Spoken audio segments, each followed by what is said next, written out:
Bom dia, sejam bem-vindos ao PodSESI.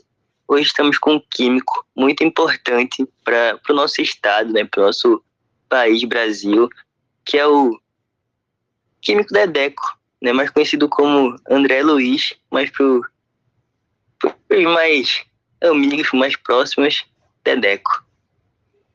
André, o que é citoesqueleto e qual é a sua função nas células? Vamos lá, bom dia, me chamo André Luiz, eu sou químico da Universidade Federal daqui de Pernambuco.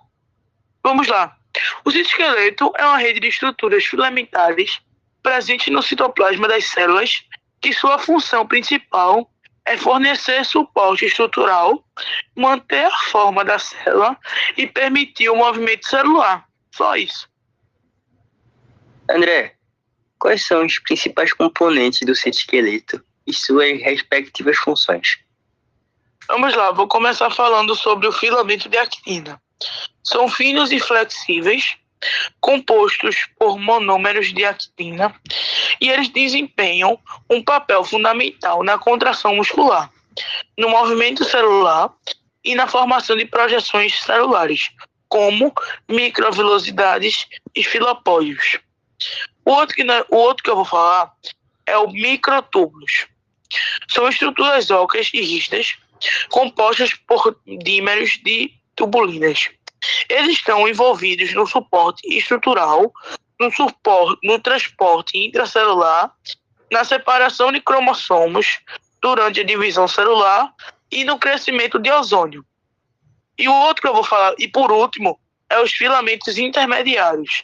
São filamentos que o diâmetro, como o nome fala, é intermediário, composto por diferentes tipos de proteínas fibrosas, como a queratina, a fimentina, a desmina e as lâminas.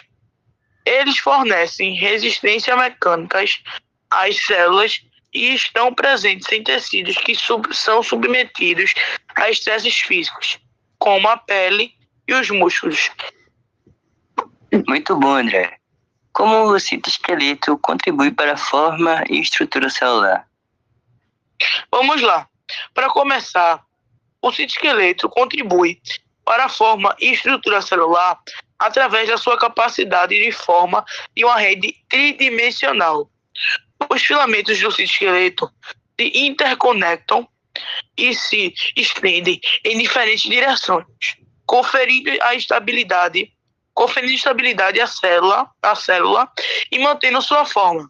Além disso, o citoesqueleto está envolvido na organização dos organelos internos e na determinação da posição e polaridade celular.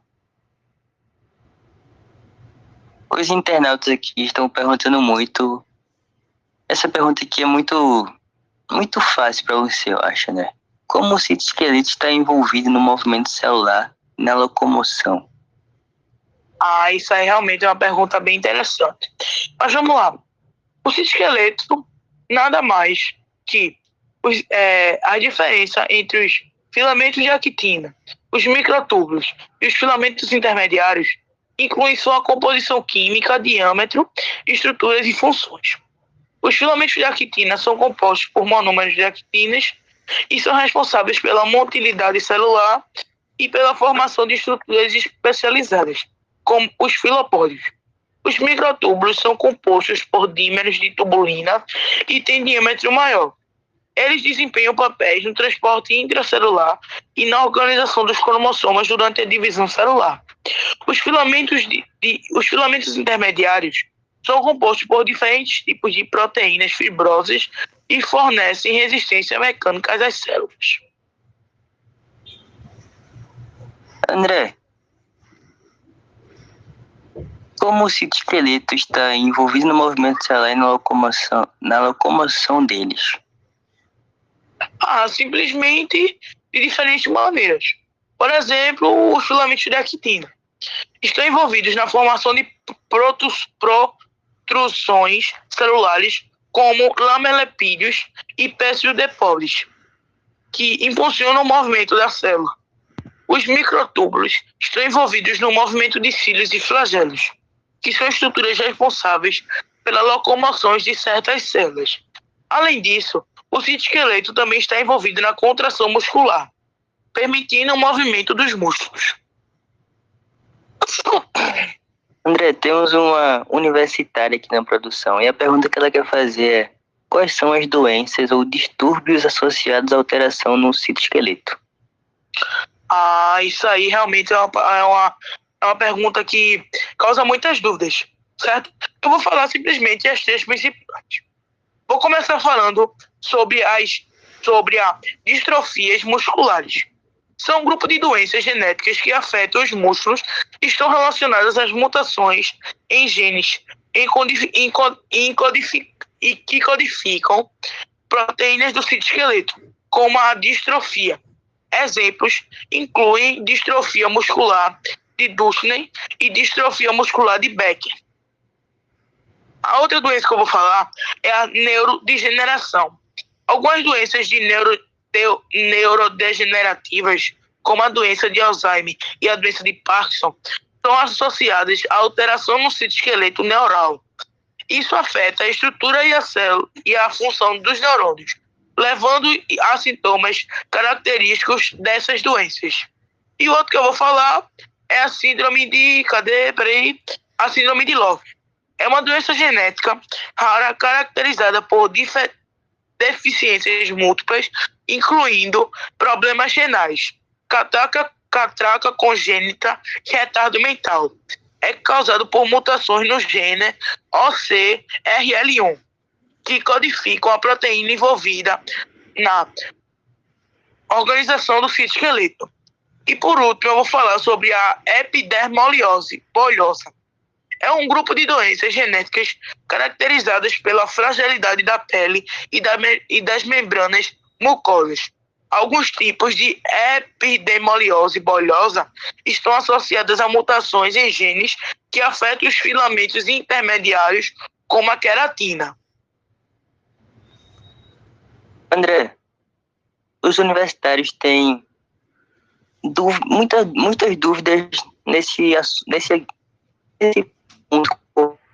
Agora, quais são as técnicas usadas para estudar o citoesqueleto em células vivas? Vamos lá, eu vou falar pelo menos 3, certo? E a gente vai começar falando sobre a microscopia de fluorescência. É uma técnica que utiliza corantes fluorescentes para marcar os componentes do citoesqueleto, combinada com microscopia de fluorescência do campo amplo e a microscopia confocal. Essa técnica permite visualizar a organização e a dinâmica dos filamentos do citoesqueleto em células vivas. Outra que a gente vai falar, outro tipo, é a microscopia da força atômica, mais conhecida como a FM. Essa técnica é baseada em uma sonda mecânica que varre a superfície celular e registra interações físicas, como a resistência mecânica e a topografia da célula. Pode fornecer informações sobre a estrutura e as propriedades mecânicas do citoesqueleto. E por último, eu vou falar sobre a microscopia eletrônica de transmissão, mais conhecida como TEM. Essa técnica utiliza feixes de elétrons para visualizar estruturas dos citoesqueletos em alta resolução. Embora não seja aplicável para observações em tempo real, a TEM permite estudar a organização detalhada dos filamentos do citoesqueleto. Bora lá. Vocês têm mais alguma dúvida? André, vamos aqui para a última pergunta para encerrar o nosso PodSese. Quais são as perspectivas futuras de pesquisa no campo do citoesqueleto?